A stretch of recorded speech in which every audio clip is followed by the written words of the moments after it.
So Chandrababu Naidu గారు cinema ఇండస్ట్రీతో ఎంత సఖ్యతతో ఉంటారో మనకు తెలిసిందే. సినిమా ఇండస్ట్రీ కూడా చంద్రబాబు నాయుడు గారితో అంతే సఖ్యతతో కూడా ఉంటారు. సో ఆ విధంగా ఇటు చంద్రబాబు నాయుడు గారి విషయంలో ఉంది. ఇదే ఇప్పుడు రేవంత్ రెడ్డి గారు కూడా ఫాలో అవ్వబోతున్నారు అంటూ తెలుస్తుంది సార్. అంటే ఆయన సినిమా ఇండస్ట్రీతో చాలా సఖ్యతతో వ్యవహరించాలని కోరుకుంటున్నారు. సినిమా ఇండస్ట్రీ కూడా తన పట్ల కూడా అదే తీరులో వ్యవహరించాలని చెప్పేసి ఆయన కూడా కోరుకుంటున్నారని, అందుకే ఆయన అక్కినేని అఖిల్ పెళ్ళికి వెళ్ళడం, లేకుంటే గద్దర్ అవార్డ్స్ ప్రకటించడం, అల్లు అర్జున్ గారికి కూడా బెస్ట్ యాక్టర్‌గా గద్దర్ అవార్డ్ ఇవ్వడం, ఇవన్నీ కూడా ఇండికేషన్స్ అని కూడా చెప్తున్నారు. మరి నిజంగా చంద్రబాబు నాయుడు గారిని ఈ విషయంలో అంటే సినిమా ఇండస్ట్రీ విషయంలో రేవంత్ రెడ్డి గారు కూడా అదే ఫాలో అవ్వబోతున్నారా? సో మీ ఒపీనియన్ ఏంటి సార్ దీనిపైన? అంటే రేవంత్ రెడ్డి ఒక డిఫరెంట్ అప్రోచ్‌తో వెళ్తున్నాడు మొదటి నుంచి. హ్మ్. అంటే ఆయన దేనికైతే దూరంగా ఉంటాడని ప్రపంచం అనుకుంటుందో అక్కడ దగ్గరగా ఉన్నట్టుగా కనిపిస్తాడాయన. ఇది చాలా విషయాల్లో మనకు అర్థమవుతుంది. ఆయన కనిపించేది, ఆయన వినిపించేది ఇవేవి కూడా పూర్తిగా 100% దాన్ని కన్సిడరేషన్‌లోకి తీసుకోనక్కర్లేదు. ఆయన వ్యూహం ఆయనకుంటుంది. చాలా వ్యూహాత్మకమైనటువంటి వ్యవహారాలు నడపడంలో ఆయన సిద్ధహస్తుడు అనేది ఆయన సీఎం అయిన తర్వాత, అంటే ముందు నుంచి ఆ ధోరణి ఉంది అతనికి. ఓకే. సీఎం అయిన తర్వాత ఇంకొంచెం ప్రస్ఫుటంగా కనిపిస్తోంది. ఆయన చాలా స్పష్టంగా ఈ మధ్య ఒక ప్రకటన చేశాడు. ఏది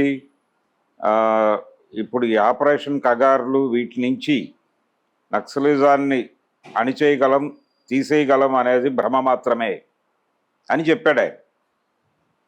ఇదే ముఖ్యమంత్రి ఇదే ముఖ్యమంత్రి కర్రెగుట్టల్లో ఆపరేషన్ జరిగినప్పుడు తెలంగాణ పోలీసు బలగాలు కూడా వెళ్ళి అక్కడ కూంబింగ్లో పాల్గొన్నాయి. కలెక్టర్ గారు మీరు దయచేసి, లేకపోతే ఎస్పీ గారు మీరు దయచేసి రెస్పాండ్ అవ్వకండి, సైలెంట్గా ఉండండి అని అనలేదు. కానీ ఖండించారు. ఖండనలు ఉంటాయి, సహకారాలు ఉంటాయి. ఇది ఆయన అంటే ఇది చెప్పాను కానీ అది నా వల్ల కాని పని అనే విషయం ప్రపంచం అర్థం చేసుకోవాలనుకుంటాడు ఆయన. ఇలా నడుస్తుంది. తను ఎలా ప్రొజెక్ట్ అవ్వాలని ప్రపంచం అనుకుంటుందో అలా ప్రొజెక్ట్ అవుతాడు. తను ఎలా పని చేయాలో అలాగే పనిచేస్తాడు. ఇలా ప్రతి పనిలోనూ చాలా వ్యూహాత్మకంగా వ్యవహరిస్తాడు ఆయన. ఈ ప్రాసెస్లోనే సినిమా పరిశ్రమతో కూడా, అంటే ఆయన అల్లు అర్జున్ వ్యవహారంలో ఆ రోజున పుష్ప 2 రిలీజ్ అయి సంధ్యా థియేటర్ తొక్కిసలాట, ఒక మహిళ మరణము, ఆ కుమారుడి అనారోగ్య పరిస్థితి, ఈ రోజుకి అతను పూర్తిగా సెటిల్ అవ్వని పరిస్థితి, కండిషన్. కాబట్టి ఆ సందర్భంలో ఎలా వ్యవహరించాలని ప్రపంచం అనుకుంటోందో అలాగే వ్యవహరించాడు. అప్పుడు ఒక స్పెక్యులేషన్ రావాలి.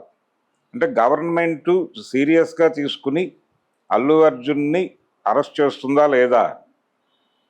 అరెస్ట్ చేశారు, కేసు బుక్ చేశారు, అరెస్ట్ చేశారు. అప్పుడు ప్రపంచం ఆయన్ని అంటే ఏది ఎక్స్పెక్ట్ చేస్తోందో అది చేసేయటం తాలూకా ఇమేజ్ వచ్చేస్తుంది ఆయనకి, ఆయన ఖాతాలోకి. ఇదే ఇమేజ్తో మొన్న గద్దర్ అవార్డులు ప్రకటించినప్పుడు పుష్ప 2కి ఉత్తమ నటుడి పురస్కారం ఇచ్చారు. ఇవ్వగానే ఆ రోజున ఆకాశానికి ఎత్తిన నోళ్లే మళ్ళీ దాన్ని అంటే దాన్ని ఒక రకంగా ఆ రోజున చేసినటువంటి నష్టాన్ని బ్యాలెన్స్ చేయటం కోసం స్ట్రాటజిక్గా ఈయన ఈ ఉత్తమ నటుడి పురస్కారం అనౌన్స్ చేశారా అనే మాట కూడా నడిచింది ప్రచారం. అయితే జడ్జెస్ ఏం చెప్పారంటే ఇదేమీ లేదు, అసలు ఆయన మాత్రమే కాదు, అసలు ప్రభుత్వం నుంచి ఎవరి ఇన్ఫ్లుయెన్స్ లేదు, ఇది టోటల్గా మీరు ఎవరి ప్రలోభాలకి లొంగక్కర్లేదు అని చెప్పారు మాకు. ఆ పద్ధతిలోనే మేము అవార్డులు ప్రకటించామని చెప్పి జడ్జిస్ బయటకు వచ్చి మాట్లాడారు. అది కూడా వాస్తవం అయి ఉండొచ్చు. ఇలా అంటే ఆ ఏరియాలో తను కలగజేసుకున్నట్టుగా ప్రపంచం మాట్లాడాలి, కలగజేసుకోనట్టుగా కూడా ప్రపంచం తెలుసుకోవాలి. ఇది ఆయన వ్యూహం. ఇది చంద్రబాబు కంటే కూడా ఒక అడుగు ముందుకు వేసి నడిపేటువంటి వ్యవహారమే. చంద్రబాబు నాయుడు గారు కూడా ఇలాంటి పద్ధతే చేసేవాడు, ఇదే స్టైల్ ఆయనది కూడా. అంటే తన ఇమేజ్ ఎక్కడ బూస్ట్ అవ్వాలి, బూస్ట్ అవ్వాల్సిన చోట తను ఎలా యాక్ట్ చేయాలి, ఈ వ్యవహారాలన్నీ తెలిసిన మనిషిగా ఆయన మొదటి రోల్ మోడల్. అంటే లిబరలైజ్డ్ ఎకానమీలో కరెక్ట్ టైంలో ఆయన ముఖ్యమంత్రి అయ్యాడు. అయిన సందర్భంగా ఎట్లా స్పెక్యులేట్ చేయాలి, జనాల్ని ఎలా తన వైపుకి తిప్పుకోవాలి, ఇలాంటిది ఆయన చాలా బాగా అమలు చేశాడు. తను పర్సనల్గా ఇప్పుడు రోడ్డు మీదకి వెళ్ళగానే ప్రజల సమక్షంలో జన్మభూమి కార్యక్రమాల్లో ప్రజల సమక్షంలో ఎక్కడైనా చెత్త ఉంటే అక్కడ ఇమ్మీడియట్గా వాళ్ళని పిలిచి నిలబెట్టి ఏం జరుగుతోంది ఇక్కడ అని చెప్పి ప్రజల సమక్షంలోనే విచారణ పెట్టి అక్కడికక్కడే నేను సస్పెండ్ చేస్తున్నాను అని చెప్పడం, ఆ ఒకే ఒక్కడు అనేటువంటి సినిమా అర్జున్తో శంకర్ గారు తీసిన సినిమాకి ఆ సినిమా చూసినటువంటి ఆడియన్స్ బయటకు వచ్చి చంద్రబాబు నాయుడు తరహా ముఖ్యమంత్రి పాత్ర అనేసారు. ఆ ఇమేజ్ సంపాదించాడు ఈయన. ఇది రోడ్ మీద ఆ యాక్టివిటీ చేయటం ద్వారా. తద్వారా అధికారుల మానసిక స్థైర్యం దెబ్బతింటుంది అని చెప్పి ఉద్యోగ సంఘాలు గగ్గోలు పెట్టినా ఆయన పట్టించుకోవాలి. అదే ధోరణిలో వెళ్ళాడు. అదే సమయంలో మళ్ళీ వాళ్ళని ప్లీజ్ చేసుకోవడానికి ఆయన అనుసరించాల్సిన పద్ధతులు కూడా అనుసరించాడు. వాళ్ళేమి గొడవకి దిగల. చంద్రబాబు నాయుడు గారి ప్రత్యేకత ఏంటంటే, చంద్రబాబు నాయుడు దగ్గర నుంచి ప్రపంచం నేర్చుకున్న విషయం ఏంటంటే, ఎన్టీ రామారావు గారు తెలుగుదేశం పార్టీ వ్యవస్థాపకుడు. ఆ పార్టీ ఆయన చేతుల్లో ఉన్న రోజుల్లో, ఆయన నడిపిన రోజుల్లో చాలా తిరుగుబాట్లు వచ్చినాయి ఆయన మీదే. ఏది నాయకత్వం నుంచే రకరకాల వ్యక్తులు తిరుగుబాట్లు చేశారు. నన్నపనేని రాజకుమారి ఒకసారి తిరుగుబాటు చేస్తే, రేణుకా చౌదరి గారు ఒకసారి తిరుగుబాటు చేస్తే, ఉపేంద్ర గారు ఒకసారి తిరుగుబాటు చేస్తే, ఇలా నాదెండ్ల భాస్కర్రావు లాంటి పెద్ద తిరుగుబాట్లు, చంద్రబాబు నాయుడు గారి టైంలో వచ్చినటువంటి చంద్రబాబు నాయుడు గారు కీలకంగా వ్యవహరించిన తిరుగుబాటు, ఇన్ని తిరుగుబాట్లు ఉన్నాయి ఆయన దీనిలో. అంటే ఆయన ఒక స్టైల్ అనుకుంటే ఆ పద్ధతిలో వెళ్ళేవాడు. వీళ్ళని ప్లీజ్ చేయాలి, వాళ్ళని మంచి చేసుకోవాలి, ఇలాంటి కార్యక్రమాలు ఏమి లేవు అక్కడ. వ్యూహం లేదు, తనకు అనిపించింది చేసుకుంటూ వెళ్ళటమే. కానీ చంద్రబాబు నాయుడు చేతుల్లోకి తెలుగుదేశం వచ్చాక ఇప్పటి వరకు ఒక్క తిరుగుబాటు లేదు. అంటే ఎంత స్ట్రాటజిక్గా ఆయన కథను నడిపిస్తాడో మనకు అర్థమవుతుంది. అంటే అంత సమర్థుడైనటువంటి, అంటే కేసీఆర్ లాంటి తిరుగుబాటు కూడా ఆయన, కేసీఆర్ది తిరుగుబాటు. ఆయన బయటకు వెళ్ళిపోయాడు, దుకాణం పెట్టాడు, ఆయన సీరియస్గా ఫైట్ ఇచ్చాడు, ఓ పొలిటికల్ మూమెంట్ చేశాడు. అయినప్పటికీ కూడా ఇంత జరిగినా మళ్ళీ ఆయన చాలా కాన్షియస్గా 2009 ఎన్నికల్లో కేసీఆర్ని తనతో కలుపుకుని ఎన్టీఆర్ ట్రస్ట్కి కేసీఆర్ వచ్చేలాగా చేసుకోగలిగాడు చంద్రబాబు. ఎన్టీఆర్ వల్ల అది అయ్యే పని కాదు. ఓకే, అది వన్ సైడ్ వ్యవహారమే. ఒకే పద్ధతిలో తనకు ఏదైతే వినిపిస్తే అది చేసుకుని వెళ్ళటమే. అది పొలిటికల్ ఇది కాదు. ఈయన పొలిటికల్ ఎలిమెంట్ కాబట్టి ఆ పొలిటికల్ ఎలిమెంట్కు ఉండేటువంటి అన్ని లక్షణాలని చూసి నేర్చుకున్నాడు ఈయన. ఆకలింపు చేసుకుని దానికి ఇంకొంచెం అడ్వాన్స్ వెళ్ళి చేస్తున్నాడు. నాగార్జున గారి ఇంట్లో వివాహానికి, అఖిల్ వివాహానికి ఆయన ప్రత్యేకంగా వెళ్ళటం అనేది ఎందుకు చర్చనీయాంశంగా మారింది, ఎందుకు ఫోకస్ పెట్టింది ప్రపంచం అక్కడ అంటే, అసలు వెళ్తాడా వెళ్ళడా అని చర్చతో మొదలైంది. అది ఎందుకు ఆ చర్చ మొదలైందంటే అన్కన్వెన్షన్ కూల్చివేత ఈ వ్యవహారం. నిజానికి కాంగ్రెస్ ఫ్యామిలీ అది. అక్కినేని నాగేశ్వరరావు గారు ఆయన జీవితాంతం కాంగ్రెస్తోనే ఉన్నాడు. అలాగే వైఎస్ రాజశేఖర రెడ్డి వీళ్లతో స్నేహ సంబంధాల్లోనే ఈయన నడిచాడు. ఎవరు, నాగార్జున కూడా. వైఎస్తో నడిచినటువంటి వ్యాపార వ్యవహారాలు, ఇతర లావాదేవీల సందర్భంగానే ఆయనకి జగన్తో టైఅప్ వచ్చింది. జగన్ని పార్టీ నుంచి పంపించేసిన తర్వాత ఈయన అనుకోకుండా అన్కాన్షియస్గా నిమ్మగడ్డ ప్రసాద్ వీళ్ళ నుంచి అటు ట్రావెల్ అవ్వాల్సి వచ్చింది. అప్పుడు కూడా చాలా వ్యూహాత్మకంగానే వ్యవహరించాడు నాగార్జున కూడా. అంత అంటే కాంగ్రెస్తోనూ అధికారంలో ఏ పార్టీ ఉంటే వాళ్ళతో సన్నిహితంగా ఉండటం అనేది నాగార్జున జీవితంలో కూడా కనిపిస్తుంది. చంద్రబాబు నాయుడు గారు జన్మభూమి అని ప్రకటించగానే రామారావు గారు ఉన్నంతకాలం తెలుగుదేశం పార్టీకి చాలా దూరంగా ఉండేవాడు నాగేశ్వరరావు. చంద్రబాబు నాయుడు చేతుల్లోకి తెలుగుదేశం వచ్చిన తర్వాత తెలుగుదేశం పార్టీకి సన్నిహితంగా మారాడు నాగేశ్వరరావు గారు. అక్కినేని నాగేశ్వరరావు గారికి ఎన్టీ రామారావు గారికి పురస్కారం ఇచ్చారు. ఓకే, తెలుగుదేశం పార్టీ అంటే గవర్నమెంట్ నుంచి ఇచ్చేటువంటి అవార్డు ఎన్టీఆర్ మెమోరియల్ అవార్డు మొట్టమొదటి తీసుకున్న నాగేశ్వరరావు గారు. అలా ఒక బ్యాలెన్స్ చేయటం. ఆ తర్వాత ఆయన జన్మభూమి కార్యక్రమం అనౌన్స్ చేయగానే చంద్రబాబు అక్కినేని నాగేశ్వరరావు గారు వారి స్వగ్రామానికి వెళ్ళి ఆ గ్రామంలో పనుల్లో తాను పాల్గొని జన్మభూమి కార్యక్రమాల్లో నేను పాల్గొంటున్నాను, ఇది అద్భుతమైనటువంటి కార్యక్రమం అని చెప్పి అక్కడ మాట్లాడాడు. అక్కడి నుంచి నాగార్జున గారు కూడా చంద్రబాబు నాయుడుకి అనుకూలంగానే చాలా సందర్భాల్లో వ్యవహరించాడు. ఆ తర్వాత వైఎస్ రాజశేఖర రెడ్డి సీఎం అవగానే ఆ క్యాంపులోకి తను చొరవగా వెళ్ళిపోయాడు. ఆ వెళ్ళిపోవటానికి పాత తన తండ్రి గారికి కాంగ్రెస్కి ఉన్నటువంటి రిలేషన్ని వాడారు. అంత వ్యాపారాత్మకమైనటువంటి వ్యవహారాన్ని నడిపినటువంటి నాగార్జున అక్కినేని కుటుంబానికి సంబంధించినటువంటి ఆస్తుల మీదకి ప్రభుత్వం వెళ్ళటం అంటే ఎన్టీ రామారావు గారు అన్నపూర్ణ స్టూడియోస్ మీదకి వెళ్ళినట్టుగా చూశారు. కానీ ఎన్టీఆర్ రాజీ పడలేదు.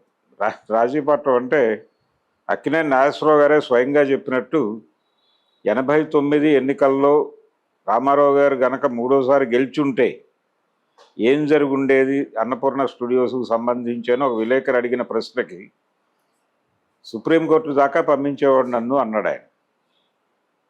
అంటే ఆ తర్వాత వచ్చినటువంటి అంటే 89 ఎలక్షన్లో ఆయన ఓడిపోవడంతో కాంగ్రెస్ ప్రభుత్వం వచ్చింది. చెన్నారెడ్డి గారు సీఎం అయ్యాడు. చెన్నారెడ్డి గారితో ఈయనకు సన్నిహిత సంబంధాలు ఉన్నాయి. అలా ఆ కేసు నుంచి ఆయన బయటకు వచ్చేసాడు విజయవంతంగా. ఆ తర్వాత 94లో తిరిగి రామారావు గారు సీఎం అయినప్పటికీ సీఎం అయినప్పుడు మళ్ళీ రామారావు గారితో స్నేహం చేయడానికి ట్రై చేశాడు. ఓకే. ఆయన ఇంటికి భోజనానికి పిలవగానే వెళ్ళారు వీళ్ళందరూ. రోడ్ నెంబర్ 13లో ఇంటికి వెళ్ళి భోజనాలు చేసి వచ్చారు. కాబట్టి ఇలా చాలా వ్యవహారాన్ని వ్యవహారంగా నడిపేవారు రామారావు గారిలా కాదు, ఎమోషనల్గా చాలా పొలిటికల్ టాక్టికల్ వ్యవహారాలు ఇవన్నీ. అలాంటి నాగార్జున అన్కన్వెన్షన్ కూల్చివేసిన సందర్భంలో పుట్టినటువంటి స్పెక్యులేషన్ ఇంకా వీళ్ళిద్దరూ కలవరు అని చాలామంది భ్రమలకు గురయ్యారు. కానీ అది వేరు. తద్వారా ఆయన ఇతరేతర లబ్ధి చాలా పొందుంటాడు. ఈయనకు ఒక ఇమేజ్ వచ్చేసింది రేవంత్ రెడ్డికి. ఆ ఇమేజ్ని బ్యాలెన్స్ చేసేటువంటి కార్యక్రమాలు అటు కూడా జరుగుతాయి. అవి ప్రపంచానికి తెలియాల్సిన అవసరం లేదు. ఓకే. అది బ్యాలెన్స్ చేసుకోవడానికి అవతల వాడు చొరవ చూపించకపోయినా చొరవ చూపించే పరిస్థితి క్రియేట్ చేసుకోగలిగిన జ్ఞాని నాగార్జున. ఇంకెక్కడో బ్యాలెన్స్ అవుతుంది. ఆ బ్యాలెన్స్ అయిన వ్యవహారం ప్రపంచానికి తెలియదు. అయిపోయింది. క్లియర్ అయిపోయిన తర్వాత జరిగిన ఈవెంటే పెళ్ళి. ఓకే. సో పెళ్లి సమయానికి వాళ్ళు క్లియర్. కానీ ప్రపంచం విషయంలో క్లియర్ కాదు. ప్రపంచం వాళ్ళని పాత కళ్ళద్దాలతోనే చూస్తోంది. అందుకని ఆయన వెళ్ళి అక్కడ ఆశీర్వదించి వారందరినీ అభినందించి వచ్చాడు. ఇట్లా కాంగ్రెస్ ప్రభుత్వంతో సన్నిహితంగా ఉంది అక్కినేని కుటుంబం. ఆ తర్వాత మధ్యలో వాళ్ళకి ఘర్షణ పడింది ఒక్క ఎన్టీఆర్ గవర్నమెంట్తోనే. ఆ తర్వాత ఏ గవర్నమెంట్తోనూ వాళ్ళకి ఏ రకమైన ఘర్షణలు లేవు.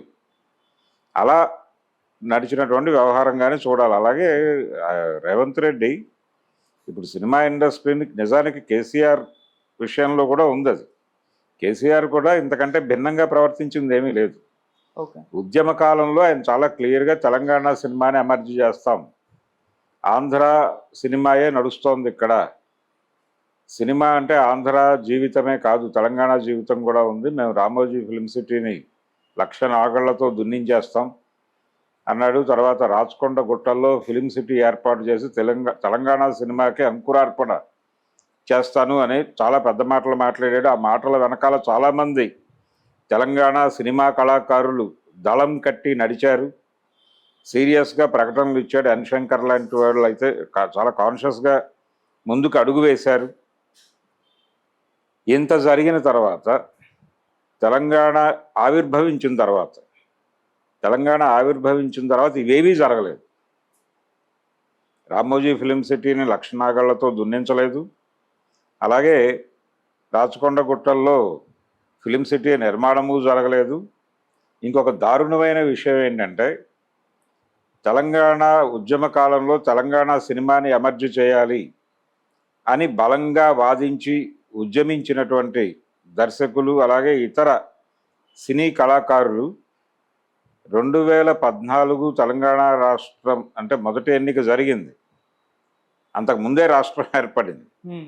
రాష్ట్రం ఏర్పడిన తర్వాత రాష్ట్ర నిర్ణయం వెలువడిన తర్వాత